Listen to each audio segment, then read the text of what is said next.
Hello, everyone, and welcome to tonight's telephone town hall with Congressman Mike Levin. During tonight's call, we'll be taking questions from constituents like you. To ask the congressman a question, please press *3 on your telephone keypad right now. You can also press *6 to subscribe to our email newsletter. Again, press *3 if you would like to ask a question, and *6 if you would like to sign up for newsletter updates. With that, I'll turn it over to Congressman Mike Levin. Congressman, the floor is yours.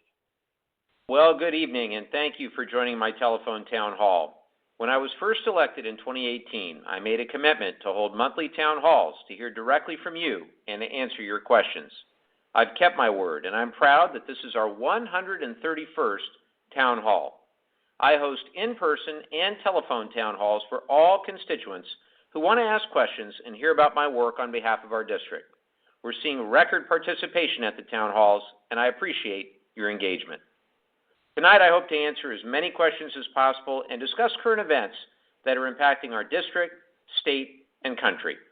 I also want to welcome our guest speaker, Vaishu Jawahar, the Director of Policy Programs at Protect Our Care, a national health advocacy organization. To ask a question, press *3 at any time. To subscribe to my e-newsletter, press *6.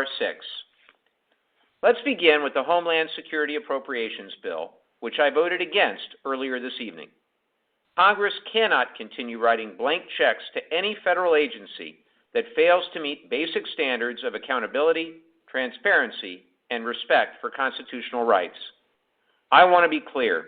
The vast majority of law enforcement officers, including our local police and sheriffs, serve their communities with professionalism and integrity. They earn public trust every day by following clear rules, respecting due process, and accepting oversight. Unfortunately, the same cannot be said for ICE under the direction of DHS Secretary Kristi Noem.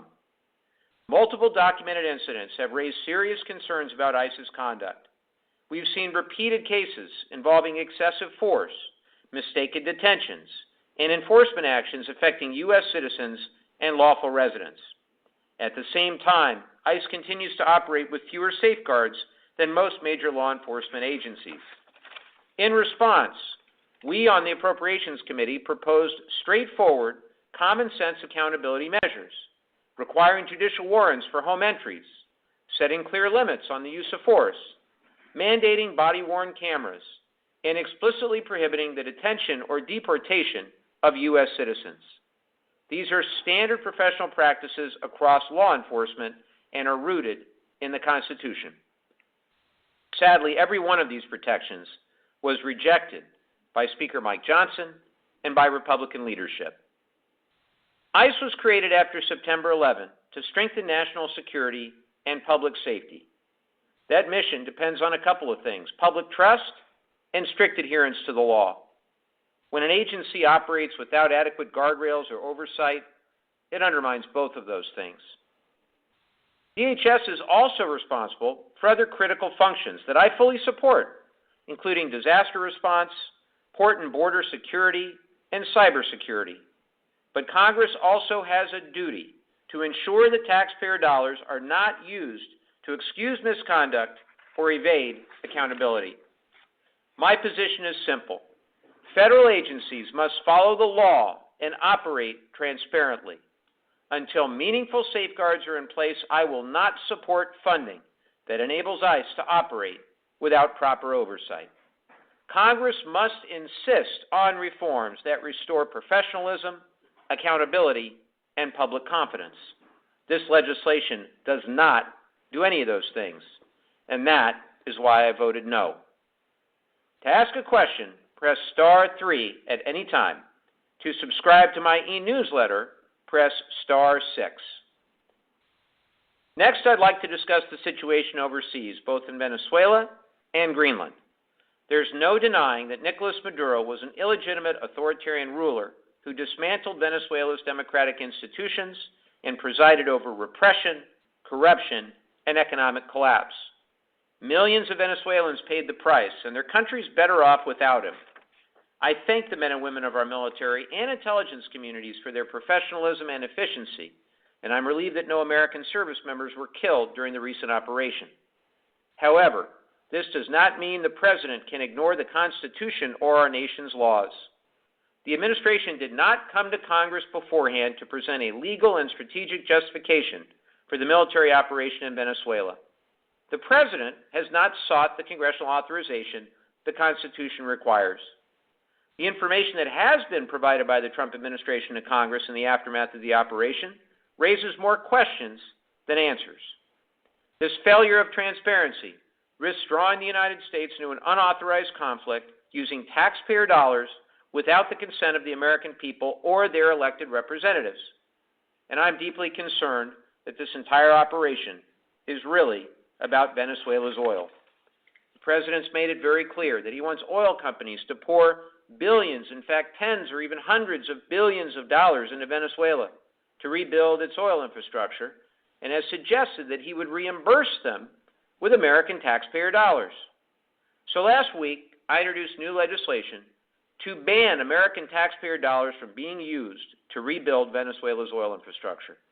The President does not get to unilaterally decide how your tax dollars are spent.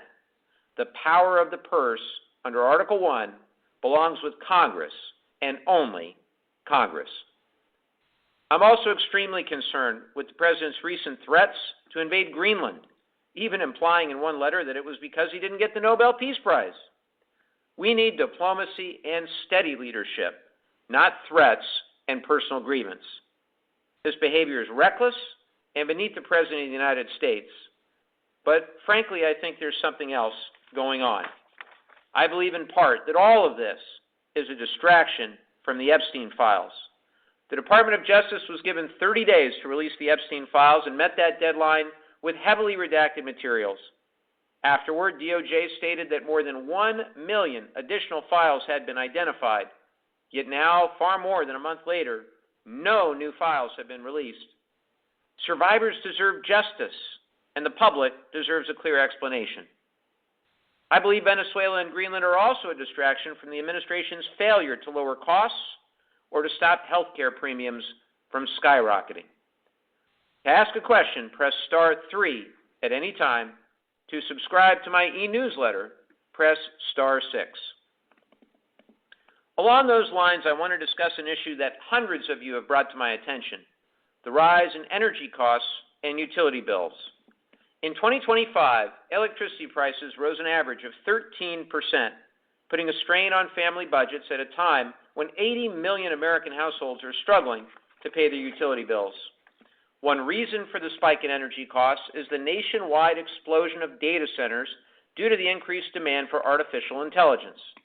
California has the third most data centers in the country. In fact, there are 14 of them in our region alone. As data centers continue to proliferate, households risk getting hit with rate hike after rate hike. Without adequate protections, power-hungry data centers will continue to drive up energy costs for millions of Americans. That's why I recently introduced the SHIELD Act, a new bill that would prevent consumers from footing the bill for data centers' energy use. My bill would shield consumers from high energy costs by requiring data centers to pay for their own power usage and by creating incentives for them to use clean, zero-emission electricity. In the coming weeks, I'll also introduce a new comprehensive legislative package, the Energy Bills Relief Act, to lower energy costs by expanding access to clean, cheap energy. The package will be a proactive agenda to put affordability over profits, deploy clean energy projects across the country, and modernize the electric grid. I'll be sure to keep you updated once the legislative package is introduced, so don't forget to sign up for my e-newsletter and follow me on social media for the latest. Next, some good news. As a member of the Appropriations Committee, I was able to help secure federal funding for two important priorities for our district. The first is $26 million for the San Luis Rey River project, and the second is $100 million to address the removal of spent nuclear fuel, including at the San Onofre Nuclear Generating Station. For many years, Oceanside's flood protection system has been deteriorating, threatening homes, small businesses, and our tourism economy. The $26 million will be used to improve flood protection for Oceanside residents by beginning work to repair the San Luis Rey River levee system and to remove sediment in the river channel. Next, the removal of spent nuclear fuel, which has also been a top priority of mine for many years. I'm proud to share that I secured over $100 million in this year's Energy and Water Appropriations Bill, that's one of the subcommittees that I sit on, to address spent nuclear fuel across the country, including at San Onofre in our district. The funds will be used to develop the infrastructure needed to safely transport and manage waste, work with communities to identify potential new sites, and to support research into improved long-term management of spent nuclear fuel. At San Onofre alone, about 3.5 million pounds of waste is stored in dozens of canisters that need to be relocated, and I'm working hard to remove this waste as quickly and safely as possible. Together, these funds build on over $1 billion that I've secured for our district since entering Congress. As a reminder, to ask a question, press star 3 at any time. To subscribe to my e-newsletter, press star 6. Finally, I want to provide an update on extending the Affordable Care Act tax credits. For over a year, I've been fighting for an extension of these tax credits that keep health premium costs low for millions and millions of Americans. Unfortunately, Washington Republicans refused to take up the issue last year, and now over 20 million Americans have seen their premiums skyrocket. Earlier this month, over the objection of Speaker Mike Johnson, the full House voted after a discharge petition to pass a 3-year extension of the tax credits, and I proudly voted for that bill. Now it's up to the Senate, and there hasn't been much movement in the Senate to get this over the finish line. I'm deeply concerned that if the Senate fails to act, millions and millions of Americans will continue to be locked into the higher premiums or lose their health care coverage completely. It's simply unacceptable. This was a completely avoidable health care crisis, and virtually all Washington Republicans did nothing to prevent it. I'll continue to fight for the extension for as long as necessary because families are stretched too thin as it is and cannot afford another cost increase. Now I'll turn it over to Vaishu for her remarks. Vaishu? Thanks so much, Congressman. My name is Vaishu, and again, I'm the Director of Policy Programs at Protect Our Care. I've been working in healthcare policy for over 7 years, and sadly, in that time, I've never seen anything like what we're seeing now. We started this year with America at its highest level of health insurance it's ever had, where 92% of Americans had health insurance. Now, American healthcare is in crisis because the so-called One Big Beautiful Bill is wreaking chaos on a system that was already struggling. First of all, the bill made the largest cuts to healthcare in American history. It's ripping away health coverage from 15 million people, which is, to put it in perspective, like if everyone in the greater LA area lost their health care. It cut over $1 trillion from Medicaid and the Affordable Care Act, which is more than a year's worth of defense spending, to also put that in perspective. And it's putting over 700 hospitals and clinics across the country at risk of closure or service cuts. One of the deepest cuts in the bill, the Congressman has already mentioned, and it's already hit millions of middle-class Americans around the country, and those are the premium hikes. The so-called One Big Beautiful Bill has doubled and tripled premiums for millions of Americans by gutting the tax credits that made health insurance affordable for middle-class families, for early retirees, and for small business owners. This is affecting millions of Californians at a time we're already facing tariffs and a rising cost of living. Every day, Californians are logging on to Covered California and realizing they can no longer afford health care or will have to reduce their coverage as a result of inaction from Senate leadership. Actually, new data came out today showing that 3 in 4 Californians who logged on to Covered California so far to renew their plan had to reduce their coverage and will now pay thousands more each year in health care costs. For Californians and families across the country, this means cutting back on food, clothing, and other basics to afford health insurance and paying greater out-of-pocket costs. I've also heard stories of people rushing to get married, moving states, or coming back out of retirement, all to afford health insurance. So my organization has been fighting for a clean 3-year extension of these tax credits because we believe health care should be a right in America, not a luxury. And thanks to representatives like Congressman Mike Levin, who put working families first, the House passed a clean 3-year extension of the tax credits that helped 20 million Americans afford health insurance. Now the bill has stalled out in the Senate, sadly. It's a sad time in America, and we're fighting for the billions of Americans who are facing skyrocketing premiums and local hospital closures and are looking to the Senate leadership to step up. I look forward to answering any questions that people have about healthcare. Thank you so much, Vaishu, for your work. I appreciate you being with us. And remember, to ask a question, press *3, and to subscribe to my e-newsletter, press *6. Now I'll turn it over to the callers for your questions. Thank you so much, Congressman. Let's get right to that first caller.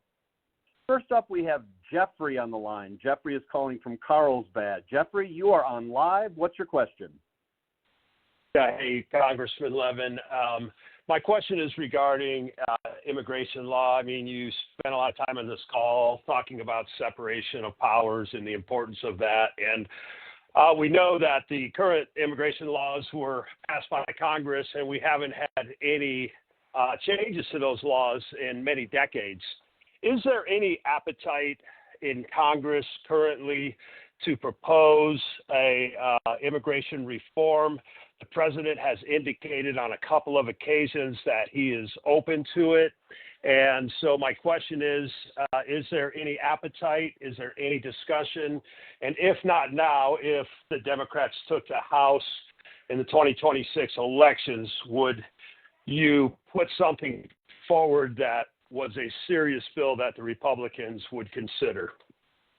Absolutely, Jeffrey. Thank you for the question, and the answer is yes.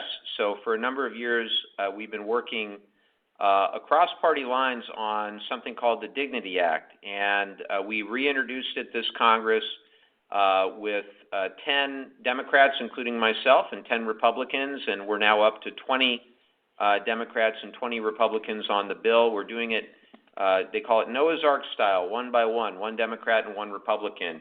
But this is a very serious effort, and it's being led by Veronica Escobar of El Paso, Texas, and Maria Salazar from Florida, Democrat and Republican, and equal numbers of both. And the bill is not perfect. It doesn't have everything that I would want, but I think it is a really, really important effort. It would guarantee legal status, for example, and protections for undocumented immigrants who are already here, especially that are contributing positively to our community and our economy. They wouldn't be looking over their shoulder every 5 minutes, worrying about deportation if they're contributing positively. It would reform the asylum process, which frankly was badly broken under Biden and is still broken now, to make it more fair and efficient, and try to help people not have to make those dangerous journeys to the border if at all possible. It would create regional processing for the asylum seekers, so they could apply from abroad rather than risking their lives on those very dangerous journeys to the border. It would invest in border security as well. The key here is you can have humanity and security.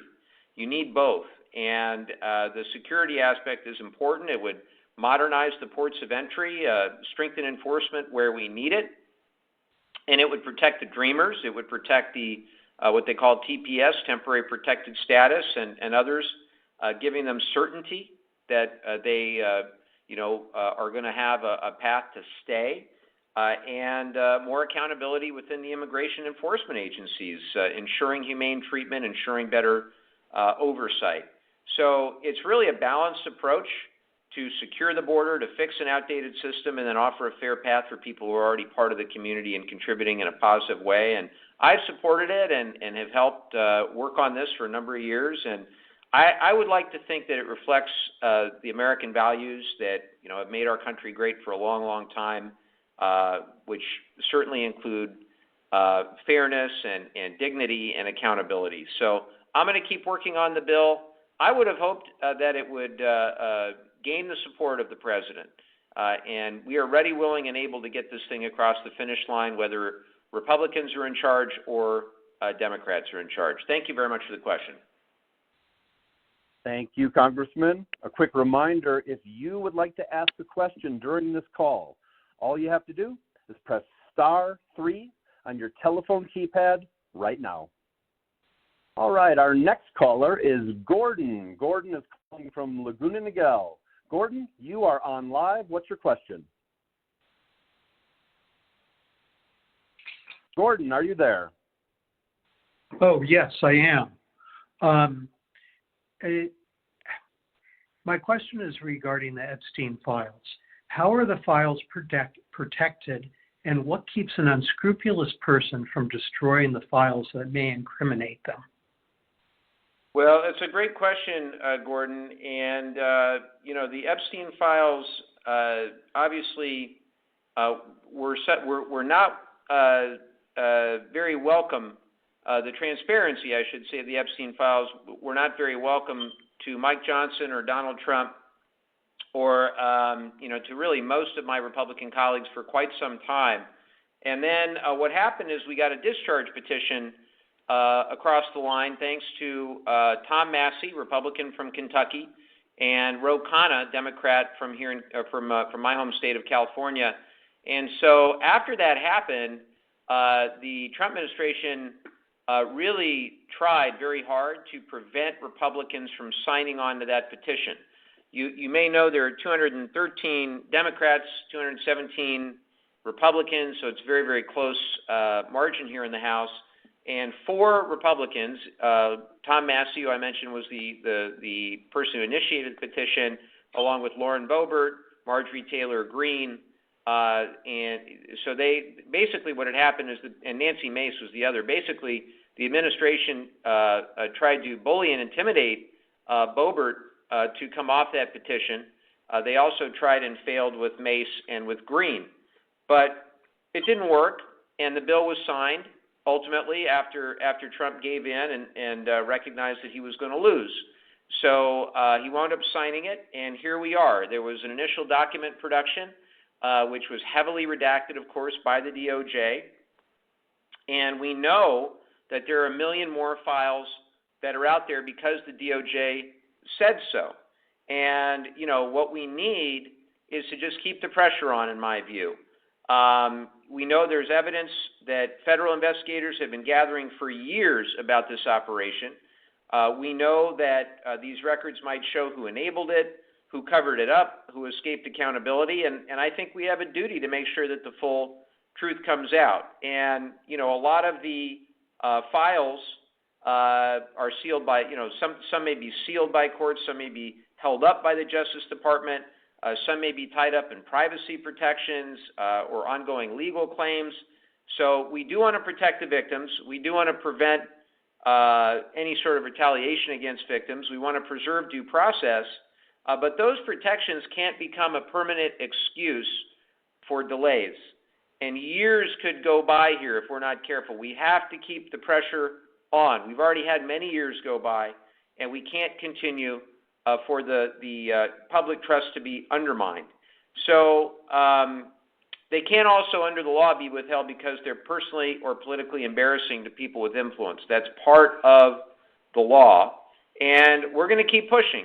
How do we know for sure that they haven't been destroyed or tampered with? The reality is we don't. This Department of Justice has demonstrated that they are all about protecting President Trump, not about protecting the average American, certainly not protecting Jeffrey Epstein's victims, and not ultimately acting in a way consistent with American law or with their constitutional responsibility. So we're going to do our very best, but as is the case with many things in this administration, it's not on the level, and we just have to keep the public pressure on and try not to be distracted by everything else the president is doing. Thank you very much for the question. Thank you. Before we get to our next question, I'd like to encourage everyone on the call to sign up for Congressman Levin's very informative e-newsletter. To do so, just press star 6 on your telephone keypad. All right, our next question comes from Olivia, who is in Vista. Olivia, you are on live. What's on your mind? Hello, Congressman, and thank you for your hard work during these difficult times. My question is regarding NATO.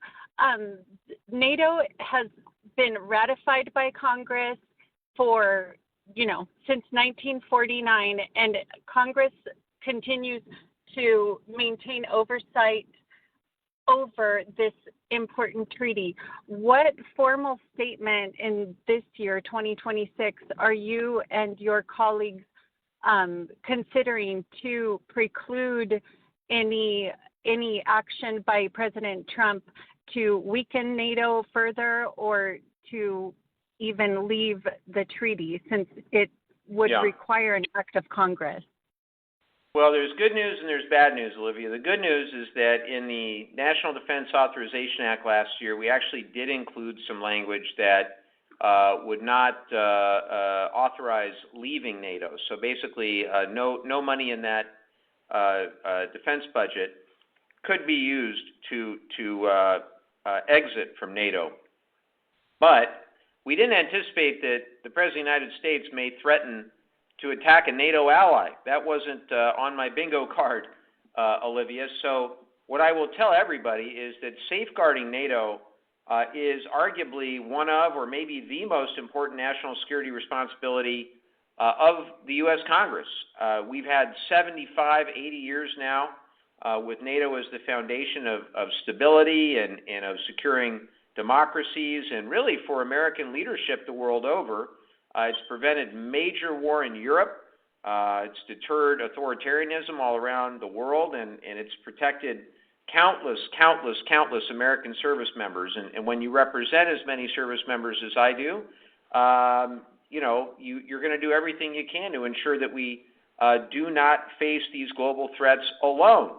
And it seems like the president wants to go it alone. And that ultimately makes us all less safe, and certainly our service members less safe. And any attack or any threat to the sovereignty of Denmark, a NATO ally, the Greenland situation is really inconceivable to me.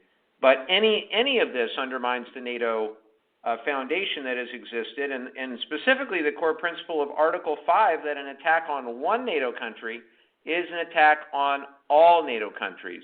We could wind up in a scenario where the other NATO allies feel the need to counter a hostile action by the United States. And I know the president in Davos said that he wasn't going to use force. This president is so wildly unpredictable that you never know what he's going to say. And so forgive me if I believe that he may change his mind again, and might it be just like with tariffs, an on-again, off-again threat. For what purpose? Minerals? I don't know. We already have access to the minerals. We already have access to Greenland from a defense perspective. I think NATO has been the reason that our adversaries think twice before testing the entire free world. And it's the reason that Europe has remained at peace for a very, very long time, and that the U.S. has dominated global geopolitics for a very long time. So, as I said, Greenland is already a very important part of our defense architecture. We already have a long-standing agreement with Denmark, and we want to be, rooted in partnership, not adversaries. It's just crazy what's happening. And threatening any ally's territory because the president thinks it looks good on the map doesn't make America stronger. It makes us more isolated. It weakens our hand against Russia. It weakens our hand against China. In fact, the foreign minister, Lavrov, from Russia, yesterday or the day before, he likened our desire, the president's desire, to take Greenland with Russia's taking of Crimea in 2014. It tells the world that basically the ends justify the means. And I really would wish that the folks surrounding the president, to the extent they're students of history, would recognize that NATO has multiplied our strength, not weakened it. So, look, I'm going to keep fighting in any way that I can for NATO, defending NATO, honoring our commitments, rejecting any effort to undermine the sovereignty of Denmark or any other NATO country, and I continue to believe completely that we are strongest as a country when we lead with integrity, and I will always fight for that principle. Thank you for the question. Thank you, Congressman. Let's go right to our next question. Next up, we have Beth in Dana Point. Beth, you are on live. What's your question? Hi there. Beth, Hi, Congressman. Yes, Hello. sorry. Yes, I think you touched on it a little bit earlier on the first question, but I wanted to just ask again, what is Congress doing to hold ICE agents accountable on their illegal actions and crimes towards U.S. citizens and non-citizens? I mean, we saw a woman be killed, a baby has been tear gassed. What besides making sure that they get no additional funding is Congress going to do to make sure ICE follows our laws and also are held accountable when they commit crimes? Well, we voted on the spending bill today, obviously, so that's fresh on everyone's mind. We offered, as I mentioned to you, all those amendments in appropriations, which were all not agreed upon or agreed to, which was extraordinarily disappointing. Even the one to prohibit deportation of American citizens, if you can imagine, for God's sake, they wouldn't even agree to that, Beth. So it's very clear the Republicans have no desire, no interest in any sort of good faith guardrails around ICE. In fact, they have provided a blank check to ICE earlier this summer or last summer with their big not so beautiful bill. They added a $75 billion ICE slush fund for ICE to basically operate with impunity. And also, even if we had voted down, or I should say, even if the Homeland bill had not passed today, it passed with Republican support. But even if it hadn't, ICE would still have access to that money.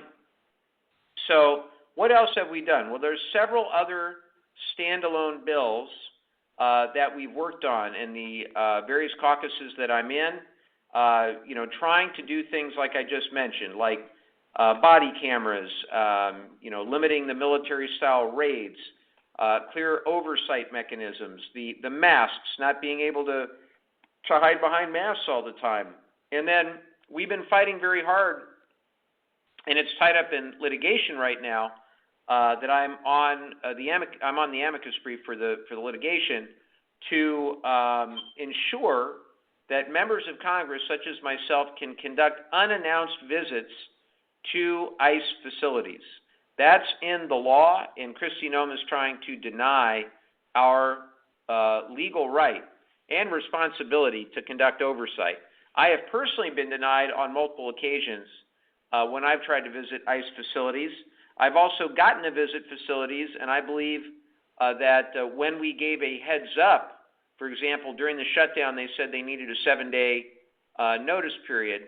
I think during that 7 days, they cleaned the facility out. I can't prove that, but I certainly believe that to be the case based on all that I'd heard about that particular facility and what we actually saw when we got there, which was not a whole lot of people being detained. So, look, I think we're going to continue to do all we can in the minority, but once we get the majority, if in fact we're able to get the majority and we have the gavels, I think requiring identification, requiring body cameras, limiting the use of tactics that are excessive, heightening the training and the standards. My goodness, some of the things that I'm hearing about the training, truly, truly scary. So, bottom line, we will also, do all we can now.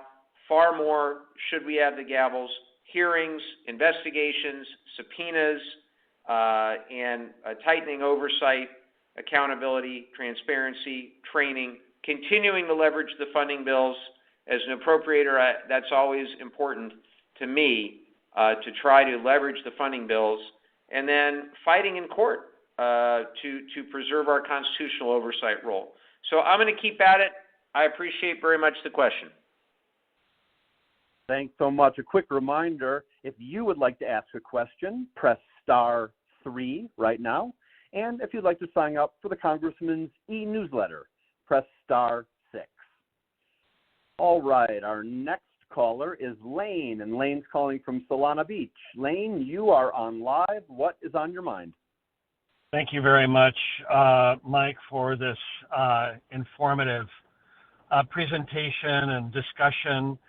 My question involves really whether or not you're discussing, maybe behind closed doors with your Republican colleagues, the impossibility of what we're seeing with a Democratic president that we're now seeing with a Republican president, and that the direction that he's taking us is really down a very, very serious and tragic road for this country. And I just can't believe that there are not a few Republicans that are willing to stand up. That's really my question. Well, thank you very much for the question, Lane. You know, you said a few, and the problem is there are only literally a few. And, you know, one example today was on Venezuela. We introduced a war powers resolution to basically say that Congress needed to approve any future engagement in Venezuela. And we got two Republican lawmakers, Don Bacon from Nebraska and Tom Massey from Kentucky, both voted with us.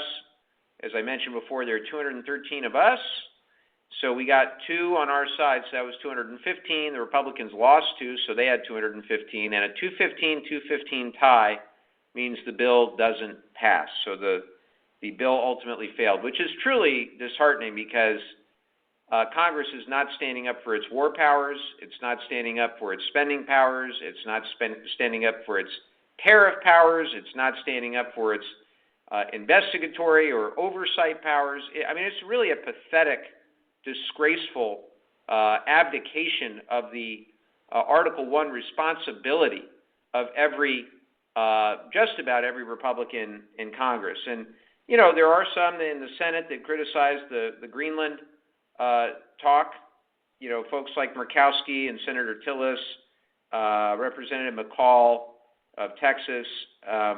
But look, I mean, the dissenting Republicans, they criticize, but, you know, it's obvious that the president is remaining the dominant player in all of this. He remains the most important person in their party, and they, you know, ultimately want his support so they can continue to serve, and they often calculate that if they cross him, that they're going to lose their position or get primaried by someone considered more loyal to the president, or even worse, that in some cases the president or his supporters may be vindictive personally against that member. Now, I don't think any of those are good excuses not to actually lead with your values as opposed to political expedience, but that's really what I see. I see a fear of political retaliation. I see a fear of political consequences, and you know, I think in some cases they're just scared.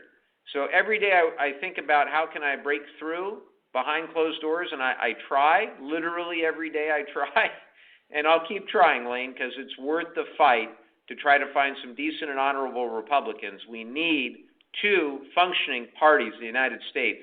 We need a healthy, functioning Republican Party, just like we need a healthy and functioning Democratic Party, and I'm not going to give up on that. You know, every day I have the opportunity to hopefully try to bridge the gap. Thank you. Thank you, Congressman. Before we get to our next caller, I'd like to ask everybody on this call a poll question. Now, you can vote in this poll by pressing the corresponding number on your telephone keypad. So here's the question. What concerns you most about your health care? If it's losing coverage, press 1.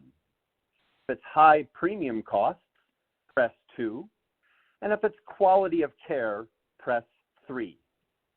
Once again, what concerns you most about your health care? Press 1 if it's losing coverage, press 2 if it's high premium costs, and press 3 if it's quality of care.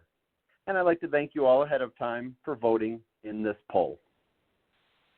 All right, let's go to our next question. Next up, we have Lauren. Lauren is calling from Oceanside. Lauren, you are on live. What's your question? My question regards Medicare and Medi-Cal. My husband and I are seniors on a fixed income and legally disabled. We have Medicare Advantage plans. We've already been kicked off of Scripps, who got rid of all of the beneficiaries who had the plan, and now we're with UCSD, and we knew our costs would go up, but this is crazy. Where I was paying $0 for my cancer medication, I am now paying hundreds of dollars, and the same for another necessary medication that I am covered under, but is costing over $1,200 for 3 months. My husband also doesn't qualify anymore under the new guidelines for extra help. I know Congress holds the purse strings. Is there any new legislation any new bills that have been put forth to help us? Well, thank you so much, Vaishu. I'm going to turn to you because I'm very glad you're here, and I'd love if you could weigh in on her question. Yeah, happy to help. First of all, Lauren, I'm so sorry for what you and your husband are going through. You guys really don't deserve that. And a lot of this is a direct result of that so-called One Big Beautiful Bill that we talked about earlier. Luckily, Democrats have issued multiple pieces of legislation that would reverse those cuts, including the same cuts that are getting your husband kicked off the Extra Help program. And also the same cuts, the big so-called One Big Beautiful Bill cut over $150 billion from Medi-Cal. So those cuts could be hitting you as well. And I know that Democrats offered over 500 amendments to try and make sure that those cuts wouldn't get passed. So a lot of legislation has been introduced to address the cuts that are hitting you and your husband. But unfortunately, leadership has refused to take them up, and they have stood by these huge cuts in healthcare that really came at the cost of millions of people on Medi-Cal and as well as millions of people on Medicare. And I know with folks on Medicare Advantage as well, they've been having to deal with a lot of red tape when it comes to getting the healthcare that they need covered. And Democrats have also introduced a multitude of bills to address what they're seeing in MA and what they're seeing in terms of millions of seniors getting taken advantage of. So hopefully that helps. And if you want to get an idea of the specific bills that are out there to do that, you can visit Protect Our Care's website. We've endorsed a lot of the bills that will reverse these cuts and ensure that people like you and your husband have the drugs and health care that you need. Thank you so much for that.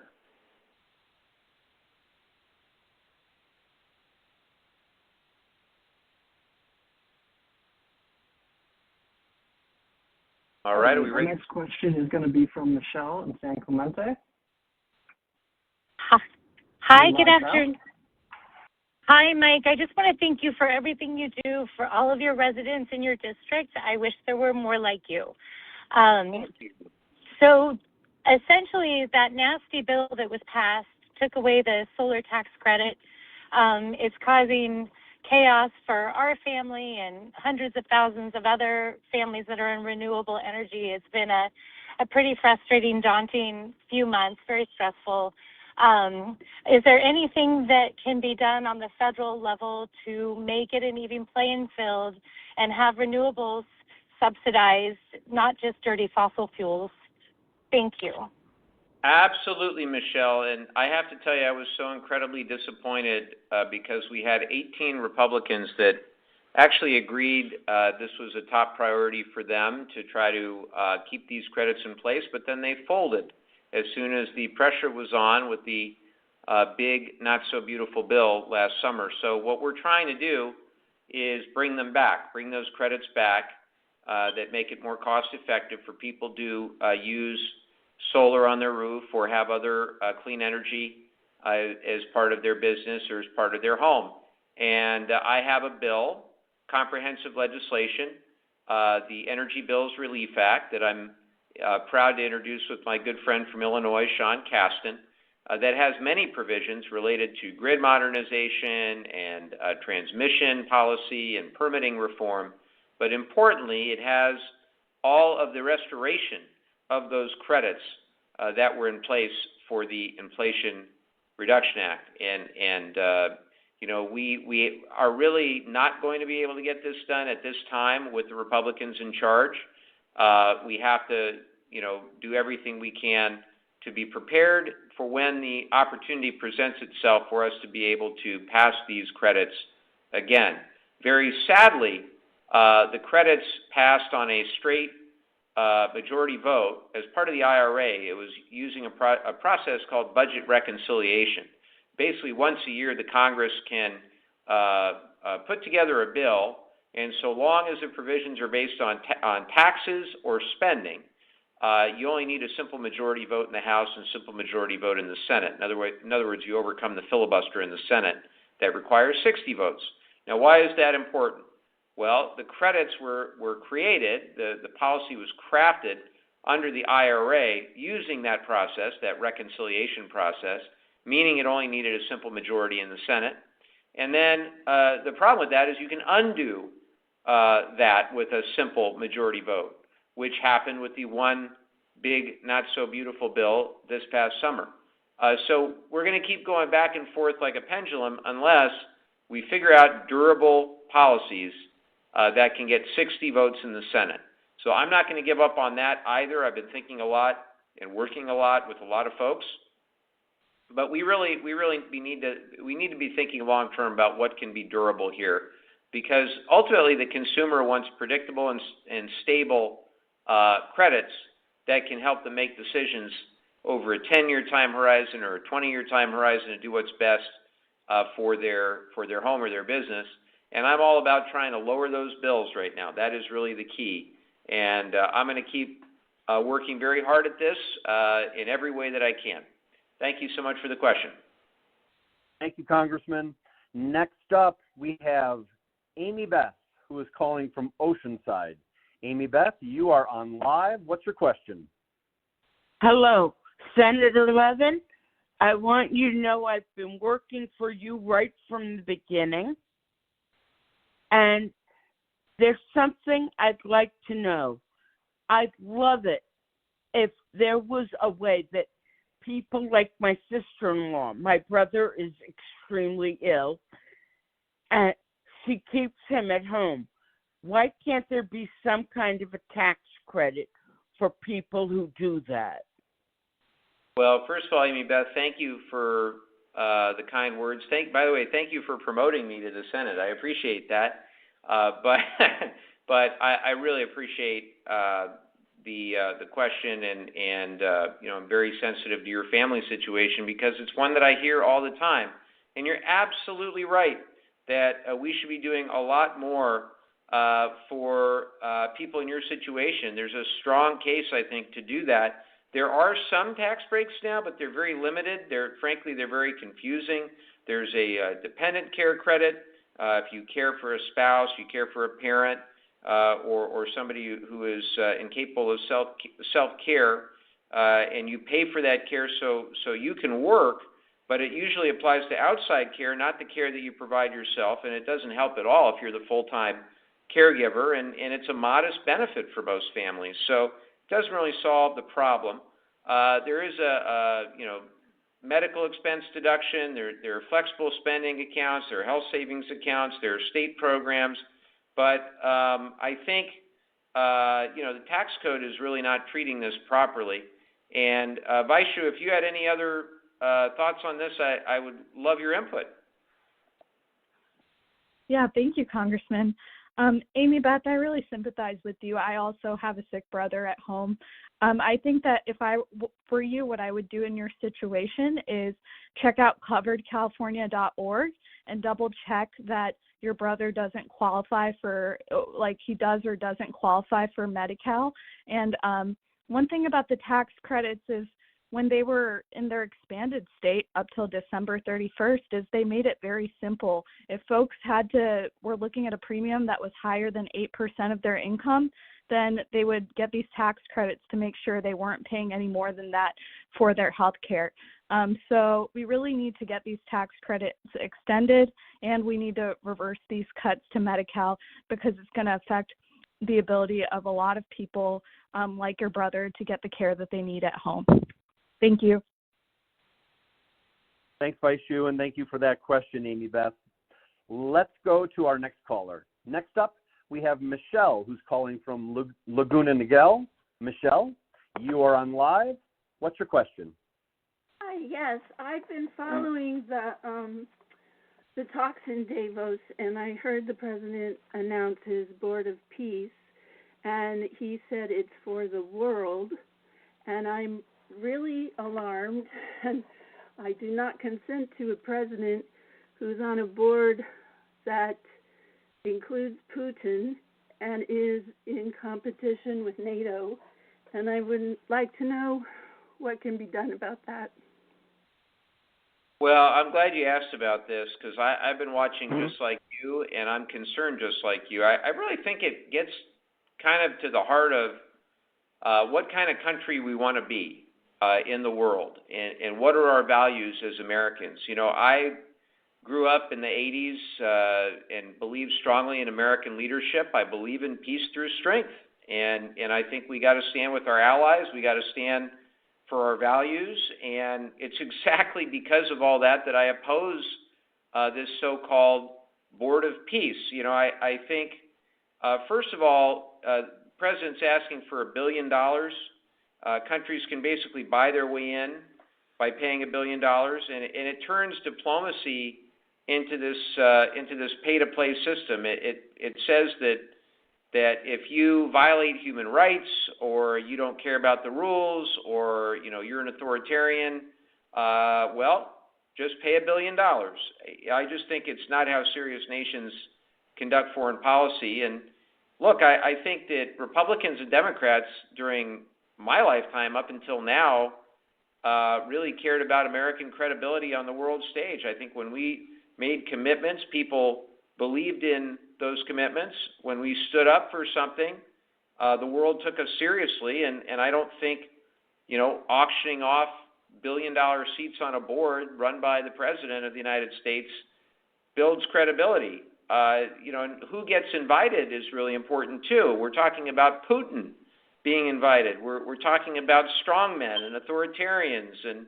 we're demanding no changes in their behavior whatsoever. We're talking about people who lock journalists up and people who like Russia invade their neighbors, and giving them a seat on a peace board is just legitimizing them. So it tells the world, I think, all the wrong things.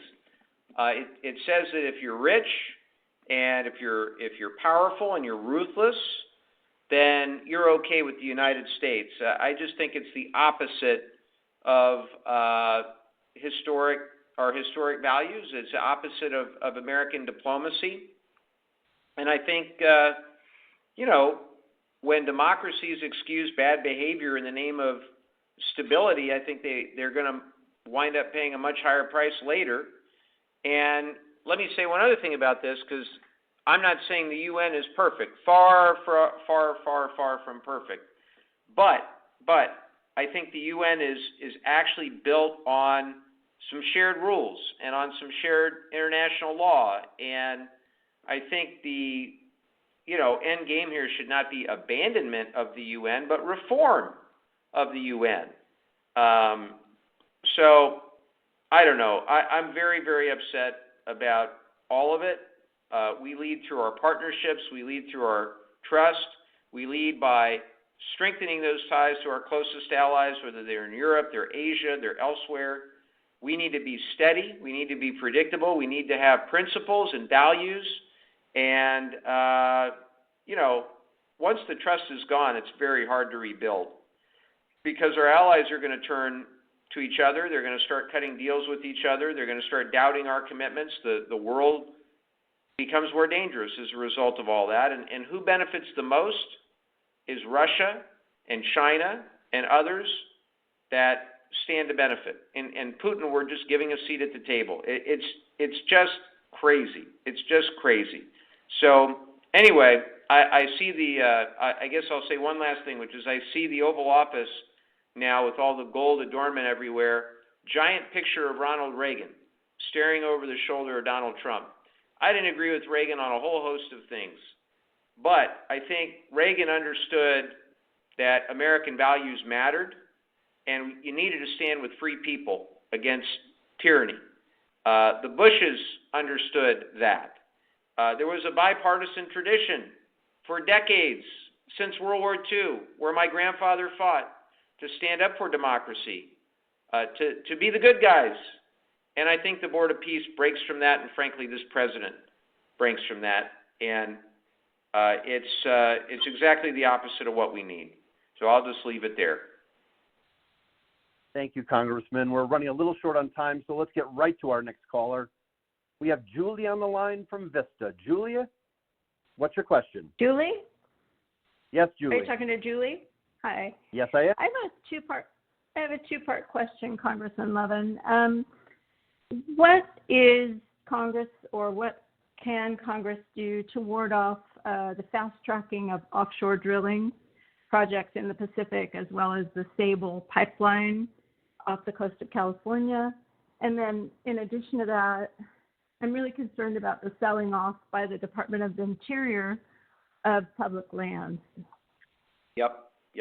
No, I am too. I'm right there with you, Julie. And I was on the Natural Resources Committee for 6 years before getting on the Appropriations Committee. And so I've been working on this for a very long time. And I've actually got the legislation, the Southern California Coastal Protection Act, that would ban all drilling in federal waters off the Southern California coast. My dear friends, Jimmy Panetta and Jared Huffman, have the bills for the central coast of California and the northern coast of California. Other legislators have the bills for the Pacific Northwest and for the Northeast and for the Southwest, or Southeast, I should say. But none of those bills are going to move with Republicans in charge. It's very, very disappointing to me, Julie, because when we had the trifecta, when Democrats had the House, Senate, and White House, I got the Southern California coastal ban into the Build Back Better legislation, and then Joe Manchin would not agree to it. And so Senator Manchin removed it from what became the Inflation Reduction Act. But we got very far with it, and I had many great conversations with my colleagues and friends from the oil-producing states, explaining to them why we did not want these rigs off our coast, how it was a drop in the bucket from a production standpoint compared to a massive potential environmental risk. So I am not ever going to give up on this. This is, for me, a legacy to make sure that I leave the coastline for future generations cleaner than I found it, and protecting against offshore drilling is key. In terms of the public lands, this is something that I've also been working on for a very long time. I had a bill called the Restoring Community Input on Public Protection in Oil and Gas Leasing, and that would significantly overhaul how the Bureau of Land Management runs oil and gas leasing on federal lands. We have tried, under the Biden administration, things did improve, but ultimately the stars need to align just right for that bill to become law, but I'm not going to give up.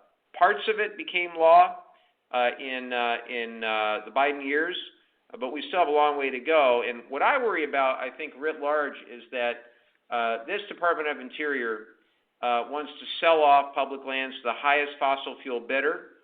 They won't allow any renewable energy projects to advance. And, Donald Trump broke a lot of promises, but one that he's kept was to the fossil fuel industry when he told them in the 2024 campaign Give me $1 billion for my campaign, and I'll do whatever you want. And that's exactly, sadly, what he's doing. He is doing whatever they want. That means really bad ideas to kneecap wind projects that are already ready to generate electricity. It means kneecapping the American electric vehicle industry. Now China is the biggest vehicle exporter in the world, surpassing Japan, and BYD is now selling more electric cars than any other company in the world. We should be competing and winning in this new clean tech economy. Just as we've led in every other industrial revolution, we ought to lead in this one too.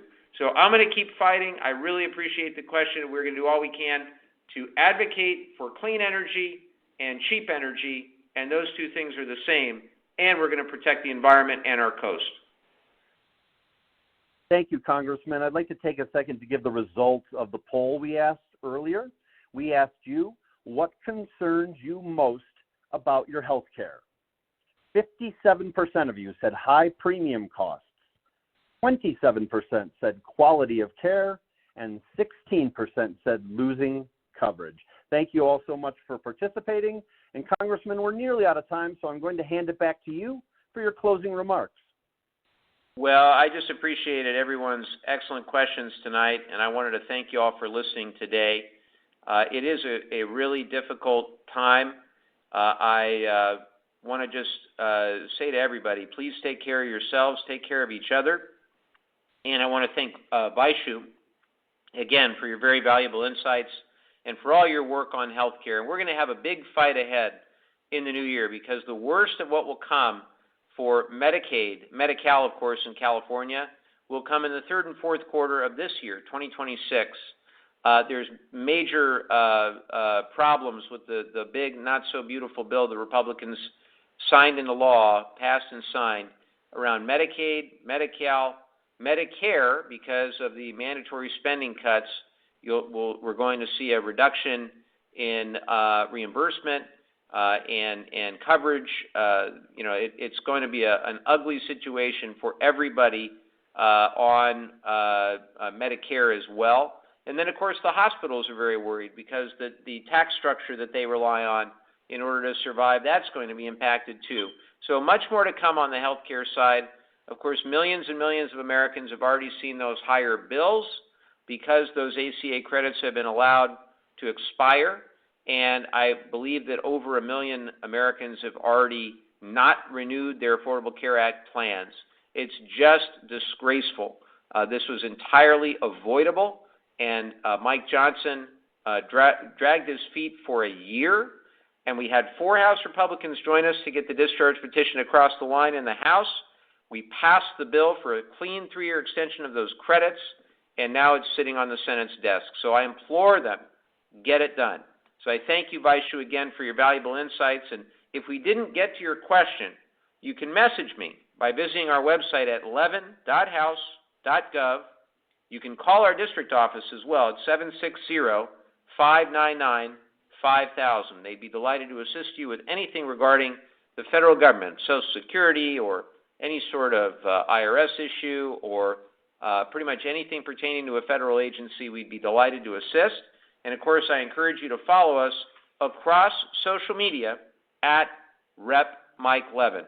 Until next time, I hope everybody has a healthy and safe rest of the week and weekend. Thanks so much. Thank you, Congressman. And if you would like to sign up for the Congressman's email newsletter, just stay on the line right now. Leave your name and your email address after the tone. Thank you all so much, and have a great evening.